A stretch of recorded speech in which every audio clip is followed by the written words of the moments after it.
aja nama sulitnya di sini. Kalau perusahaannya memang oke lah, diakui dia tinggal telepon datang. Tapi kalau petani kita betul-betul sengsara kita Mbak. Kalau sudah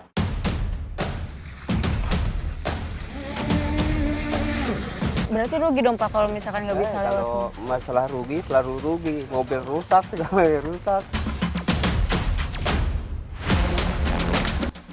Berarti kalau nggak segera dinormalisasi, lama-lama desanya bakal hilang dong. Ya bakal hilang.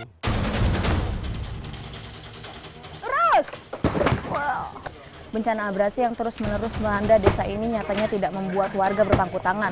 Solidaritas mereka justru kian meningkat dan ini adalah salah satu bentuk warga untuk mempertahankan desa mereka.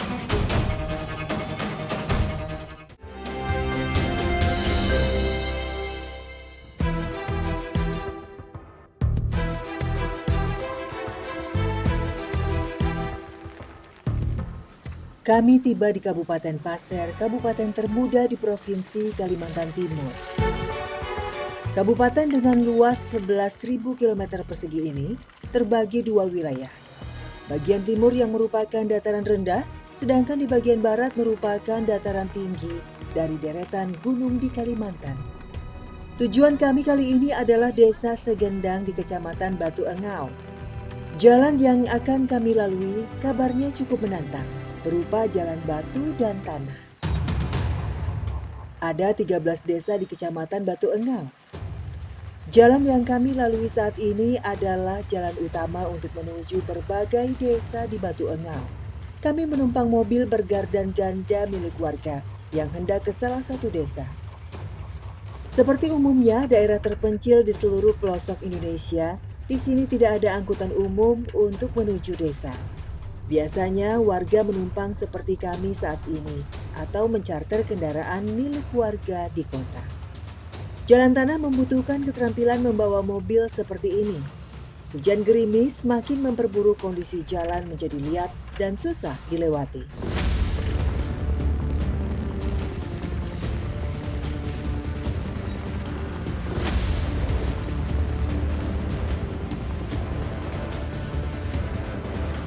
Baru sekitar 1 jam berada di mobil, di depan kami tampak antrian mobil.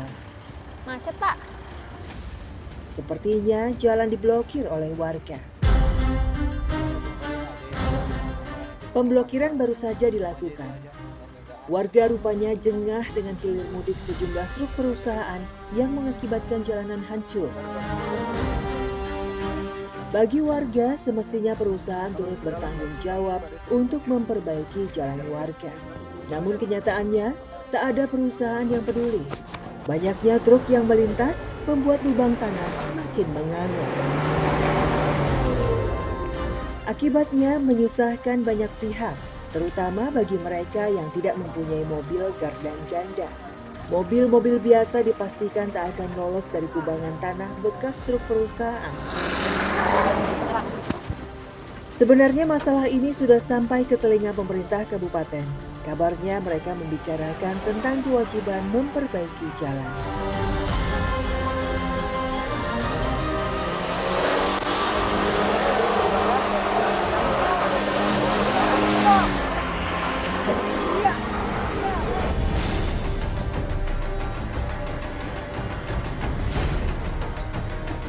Kabupaten Pasir memang terkenal dengan sawitnya. Salah satu penyumbang terbesar adalah Kecamatan Batu Engau ini.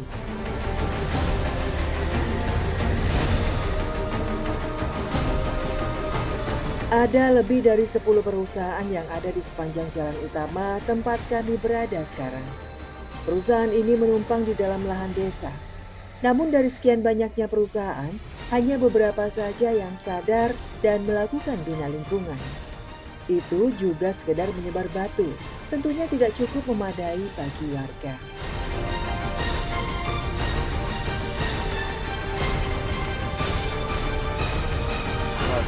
Nama sulitnya di sini. Kalau perusahaannya memang oke lah, diakui dia tinggal telepon datang. Tapi kalau petani kita betul-betul sengsara kita Mbak. Kalau sudah Tidak hanya warga Desa Lomu yang merasa susah tiap kali melintas. Para penjual sayur dan kebutuhan pokok lainnya pun turut sengsara. Seperti yang dirasakan Mahnan, mobil pickup untuk menjual sayurannya sering terjebak hingga rusak. Berarti rugi dong Pak kalau misalkan nggak bisa lewat. Kalau masalah rugi selalu rugi, mobil rusak segalanya rusak. Sampai paling parah nih Pak, sampai nginep berapa hari waktu itu?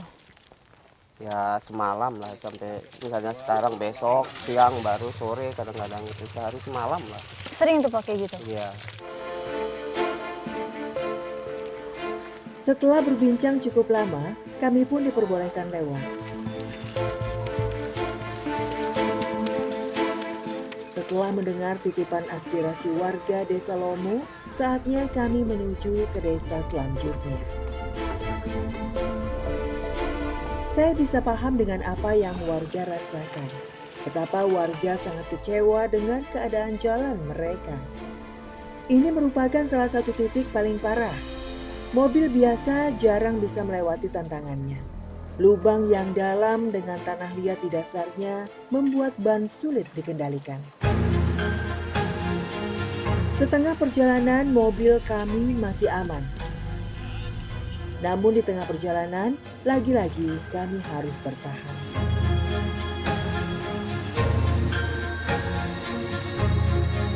Ini salah satu penghambat lalu lintas yang ada di jalur ini. Bukan hanya karena jalanannya, tapi truk yang sering kali terjebak membuat mobil-mobil yang ada di belakangnya harus menunggu bisa berjam-jam. Jika sudah begini, mau tidak mau awak truk turun dan dengan segala cara mengupayakan truk bisa lolos. Namun, tenaga manusia saja sepertinya tidak cukup. 1 jam kemudian truk baru terbebas. Mobil yang kami tumpangi pun bisa jalan kembali. Di sepanjang jalan tidak jarang kami bertemu dengan truk lain yang mengalami masalah serupa. Perjuangan sekali untuk sampai ke satu desa yang ada di sini. Rasanya dengan jarak hanya 30 km, perjalanan ini terasa sangat panjang dan melelahkan. Entah bagaimana rasanya warga 10 desa mendiami wilayah ini, harus mengalami kondisi ini setiap hari.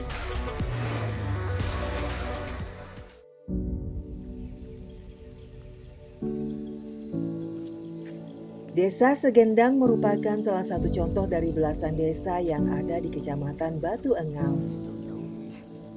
Terdapat 165 kepala keluarga di sini. Perumahan warga berjajar di sepanjang kiri kanan jalan. Ini merupakan ciri khas perkampungan di Kalimantan Timur. Hidup berdekatan membuat mereka mudah untuk saling bantu dikala ada kesusahan. Di sini terlihat jelas perbedaan jalan. Jika di perjalanan kami harus merasakan tanah liat dan lubang genangan air, di sini jalan tanah sudah jauh bersahabat. Ya, warga memang membantu mempertahankan akses desa ini agar tidak bernasib sama seperti jalan yang sudah kami lalui. Dengan akses yang memprihatinkan, tidak banyak yang bisa dilakukan warga. Mereka hanya mengandalkan perekonomiannya. Mulai dari padi dan sayur mayur, namun sedikit sekali yang menanam padi. Pasalnya, sangat sulit untuk menjualnya keluar desa. Alhasil, ujung-ujungnya warga harus bergelut menjadi buruh di perkebunan sawit. Sejak dulu, wilayah Segendang memang menjadi habitat tanaman sawit. Pohon-pohon sawit dapat tumbuh subur di sini dengan kualitas yang sangat baik. Namun sebagus apapun hasil panennya, tidak akan berguna jika tidak bisa dibawa dan dijual keluar desa. Sudah berapa bulan terakhir para petani kecil menjerit. Hasil panen mereka mandek di tempat pengepul. Karena tidak bisa dibawa keluar, alhasil pundi-pundi uang ini pun membusuk. Warga tidak bisa berbuat banyak selain bersabar. Entah hingga kapan. Tapi kalau misalkan ininya nggak bisa dikeluarin, tetap dapat gaji, Pak? Ini belum lagi gaji, jadi saya bersabar saja kan, nanti kalau bisa. Ya cuma jalannya nggak bagus, jadi pengaruh juga hujan-hujan begini. Saya bilang ini harus pentingkan jalan pertama dulu baru bisa apa kan. Ya, kita hidup itu harus jalan dulu. Kalau pekerjaan begini, kalau tanpa jalan mana bisa kita jual. Untuk petani kecil seperti Eko, sawit merupakan berkah. Setiap hari ketika panen, ia bisa mendapatkan uang Rp90.000. Namun apa daya, sandaran hidupnya kini sedang mengalami krisis. Bukan krisis kuantitas, namun krisis pendistribusian. Tumpukan sawit busuk ini seakan merefleksikan usaha para petani yang sia-sia. Sawit-sawit yang menumpuk di sini ada sekitar 30 ton. Jika dihitung, para petani sudah mengalami kerugian sebanyak 30 juta dalam 2 bulan terakhir. Dilema memang, di saat desa ini sangat kaya dengan sawit dan bisa membuat mereka sejahtera, tapi karena akses jalan yang tidak memadai, ujung-ujungnya keadaan mereka tetap sama, seperti sebelum mereka menanam sawit. Para petani hanya bisa berdoa agar akses jalan mereka bisa lebih baik. Meskipun sudah menunggu berpuluh-puluh tahun, warga tetap percaya suatu saat nanti mereka akan merasakan kesejahteraan jalan.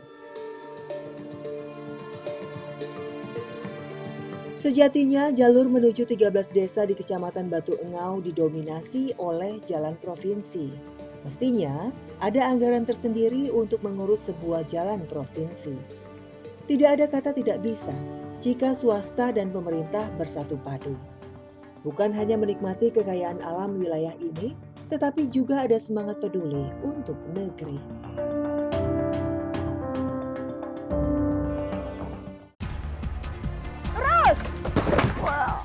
Bencana abrasi yang terus-menerus melanda desa ini nyatanya tidak membuat warga berpangku tangan. Solidaritas mereka justru kian meningkat dan ini adalah salah satu bentuk warga untuk mempertahankan desa mereka.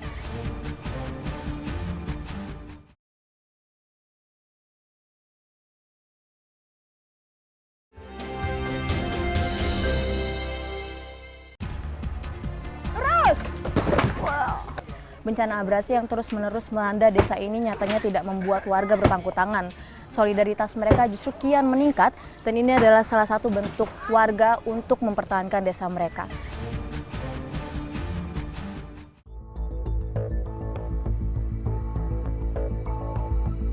Tim Indonesiaku kali ini tiba di Provinsi Aceh. Setelah dilanda bencana tsunami pada tahun 2004, Aceh harus membangun kembali 12 kabupaten yang hancur. Kabupaten Aceh Selatan misalnya, terdapat 18 kecamatan di sini. 5 kecamatan diantaranya menjadi korban luapan air laut dahulu. Kali ini kami berada di Kecamatan Kluwet Tengah. Daerah ini memang tidak dilewati tsunami, namun menjadi salah satu yang mendapatkan imbasnya hingga kini.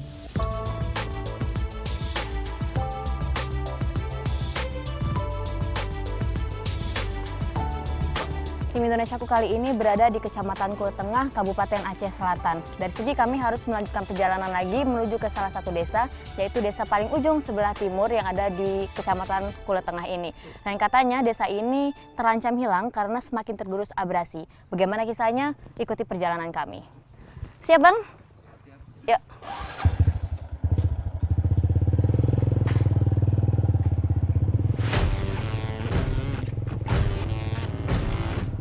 Untuk sampai di desa tujuan, kami harus menggunakan kendaraan roda 2. Di titik pertemuan, warga sudah menunggu untuk menjemput kami.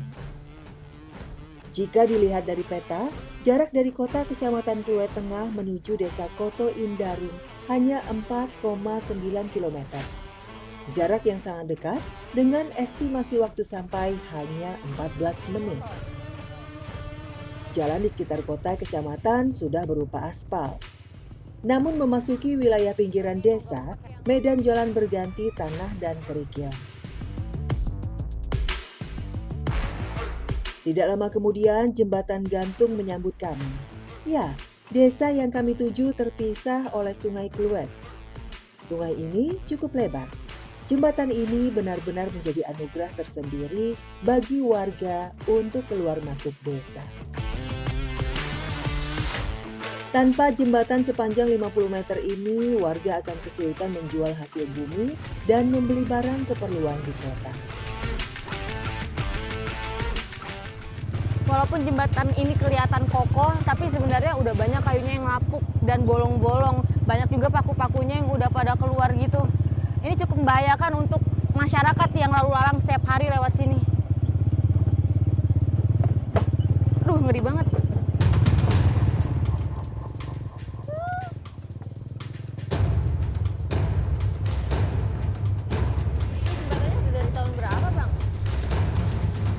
Berada di atas jembatan ini cukup menyurutkan nyali saya.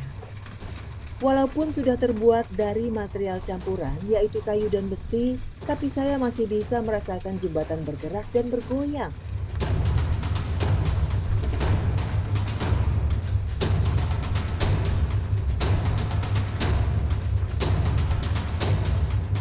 Roda motor pelintas, hujan dan panas matahari membuat kayu geladak jembatan cepat lapuk. Lihat saja ruas-ruasnya yang makin renggang dan hanya ditambal dengan kayu dan papan kecil.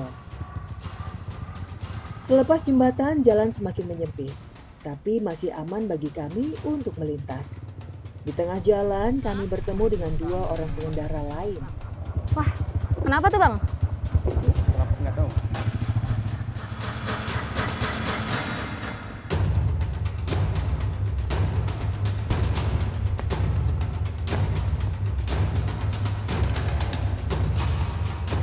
Kenapa Bang?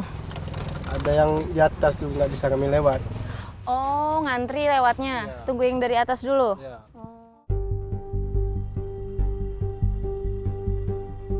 Ya, ternyata 2 pemuda ini sedang menunggu giliran melintas, karena jalan hanya cukup untuk lewat 1 motor. Jalur ini telah lama dikeluhkan warga. Abrasi telah mengikis hampir seluruh badan jalan. Namun, warga tak punya pilihan, karena hanya dengan jalur ini mereka bisa cepat sampai ke desa. Sementara jalan alternatif memutar melewati hutan juga tak kalah susah medannya untuk ditempuh. Badan jalan yang musnah terpaksa diganti jalur tanjakan curam ini. Namun suka atau tidak, inilah satu-satunya jalan yang warga punya. Wanita, laki-laki, tua maupun muda harus bisa bersahabat dengan jalur yang sebenarnya berbahaya ini. Setelah warga yang dari atas sudah turun, giliran rombongan kami yang melintas. Berada di atas tebing yang berbatasan langsung dengan sungai ini, barulah saya bisa merasakan ketegangan melewati tanjakan curam ini. Kontur tanah yang gembur bisa longsor kapan saja, terutama bagi warga yang membawa raga seperti Hashim. Dengan barang bawaan cukup banyak, bebannya tentu lebih berat dibandingkan pengendara lain. Ditambah kendaraannya yang lebih lebar, jika tidak hati-hati, raga bisa oleng dan jatuh terbalik. Kalau hujan tuh nggak bisa naik, kita harus turun kita dari kereta. Kita bawa masukkan gigi, naik kan terus kereta tuh. Barang taruh di bawah dulu. Tapi ini kan jalanannya lumayan lebar nih Bang, buat 1 motor, nggak bahaya-bahaya banget dong harusnya. Kalau hujan, kalau kayak gini, kalau panas memang nggak bahaya. Kalau hujan tuh licin. Dulu tuh kecil. Itu sekarang ini kan kami tuh kan siap hujan kan kami gotong royong. Udah kami lebarkan biar nggak susah lagi bawa keretanya.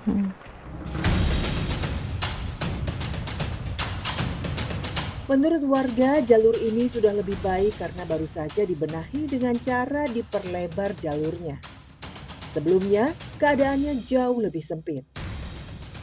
Jika sekarang lebarnya sudah 1 meter, sebelumnya hanya berupa jalan setapak. Lepas dari jalur tebing, kami pun memasuki jalan landai kembali. Jembatan papan kayu ini menjadi tanda bahwa kami sudah masuk wilayah desa. Di balik Sungai Kluwat terdapat 2 desa. Desa Siurai-Urai dan Desa Koto Indarung. Ternyata bencana abrasi tidak hanya merugikan satu desa, namun dua desa sekaligus. Setelah hampir 3 jam perjalanan, kami pun sampai di desa tujuan, Desa Koto Indarung.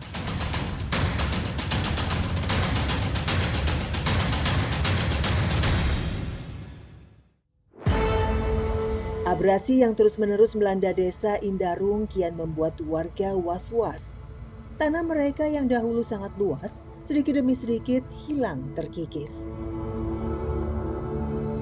Seperti yang dialami Ibu Edes, rumah tempat tinggal bersama keluarganya habis ditelan abrasi. Kini ia harus bersabar tinggal menumpang di rumah dinas sekolah. Rumah ini seharusnya adalah fasilitas untuk guru yang mengajar. Namun, karena Bu Edes lebih membutuhkan, jadilah ia yang menempati. Sekarang nggak punya rumah lagi, Bu? Udah ada, cuma belum siap. Lagi bangun rumah. Di sini udah berapa lama? 3 tahun. Udah 3 tahun. Gimana, Bu, perasaannya? Biasanya biasa. Kemarin sih ya susah. Sekarang karena udah ada rumah, aman sedikit. Beli lagi dong, Bu, bangun dari ulang. Ya. Kembali dari nol. Setiap air sungai meluap dan meluluh lantakan bangunan di sekitarnya, ada saja rumah warga yang hancur. Jika sudah begini, pemilik rumah hanya bisa pasrah. Ketika rumahnya hancur, mereka langsung berbondong-bondong membantu membersihkan sisa bangunannya. Rumah ini dulunya sangat besar. Terdapat 4 ruas ruangan, namun setelah dilalap air, sekarang tinggal dapur ini saja yang tersisa. Marni, pemilik rumah, sekarang hanya bisa mengumpulkan serpihan sisa rumahnya. Ia berharap suatu saat serpihan rumahnya dapat digunakan kembali untuk membangun rumah baru. Namun, entah kapan.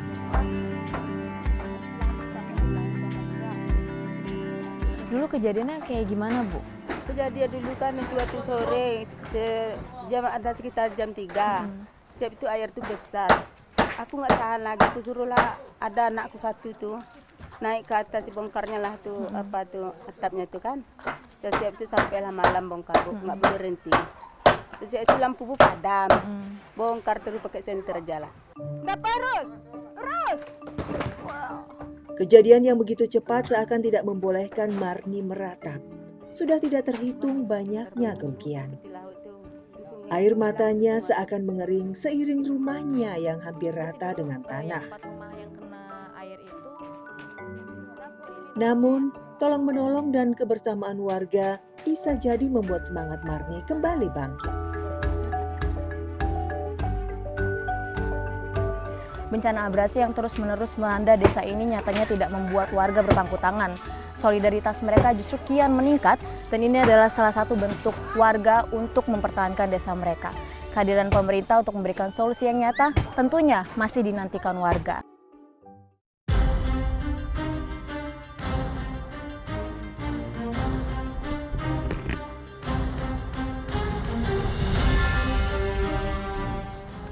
Waduh, ya kenapa itu?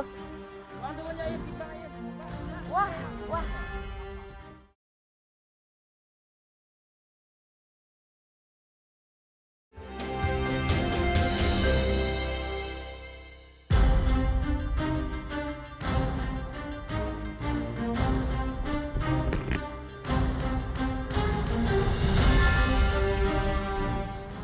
Waduh, ya kenapa itu? Wah.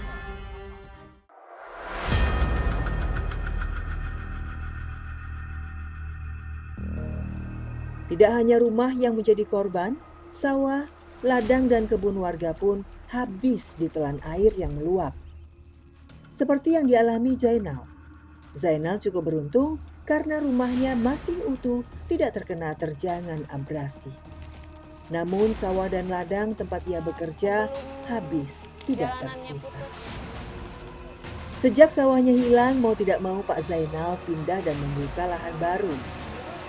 Daerah di sekitar hutan Zainal pilih karena tanahnya yang subur untuk dijadikan ladang barunya. Mata pencaharian warga mayoritas adalah petani. Tanah yang subur adalah salah satu alasan kenapa warga senang hidup di Desa Indarung. Nah, jadi korban juga Pak, karena diambil air juga. Minggu-minggu ini merupakan waktu panen. Lahan seluas 1 hektar ini penuh ditumbuhi jagung yang sudah matang. Tapi enakan sawah yang di bawah dulu atau di sini Pak? Kalau enak di sana, Enakan sana? ya, enak sana bawah sana. Kenapa Pak? Nah, karena begini kan, bahayanya itu nggak terlampau banyak. Misalnya ke sini nanti malam babi yang monyet gitu kan. Kalau semak gini tikus pun di kampung pun ada kan. Itulah.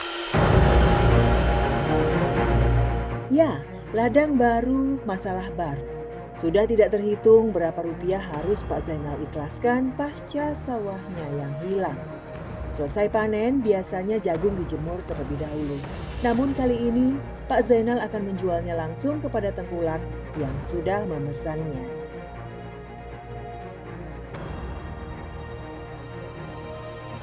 Jika saat masuk desa kami menggunakan motor, maka untuk membawa hasil panen, para petani lebih sering menggunakan perahu. Perahu menjadi alat angkut yang paling umum untuk menjual hasil bumi keluar desa. Hasil bumi mereka pikul hingga ke tepi sungai, tempat di mana perahu mereka menunggu. Satu perahu ini maksimal hanya bisa memuat 5 orang dan 10 karung penuh jagung. Setelah menaikkan semua muatan, kami pun berangkat.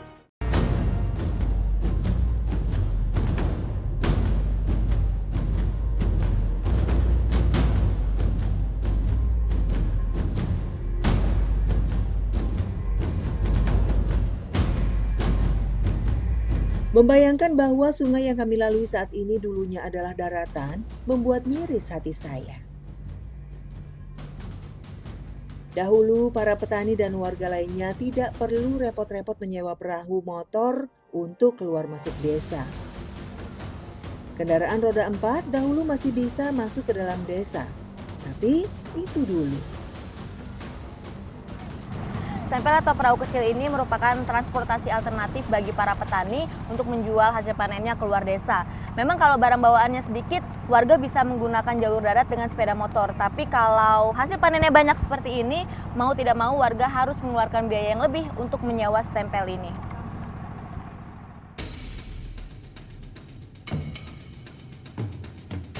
Perahu ini tidak gratis. Bagi penumpang perahu, mereka harus membayar sekitar 15.000 per orang. Namun jika arus deras, biaya akan bertambah hingga Rp20.000. Kali ini arus cukup bersahabat. Kenapa itu? Namun, kedalaman air cenderung dangkal. Tidak jarang awak perahu harus turun dan mendorong perahu bersama-sama. Keberatan ya? Keberatan. Tujuan kami kali ini ke kota kecamatan. 1 jam perjalanan, kami pun sampai di dermaga. Tapi ini mantap.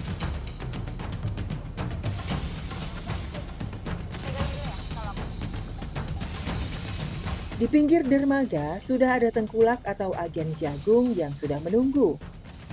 Jagung dijual dengan harga Rp3.000 per kilogram. Harga yang sangat murah, mengingat petani harus mengeluarkan biaya lebih untuk jasa pikul dan sewa perahu. Seandainya jalan tak tergerus abrasi, maka ongkos perahu pastinya tak perlu ada.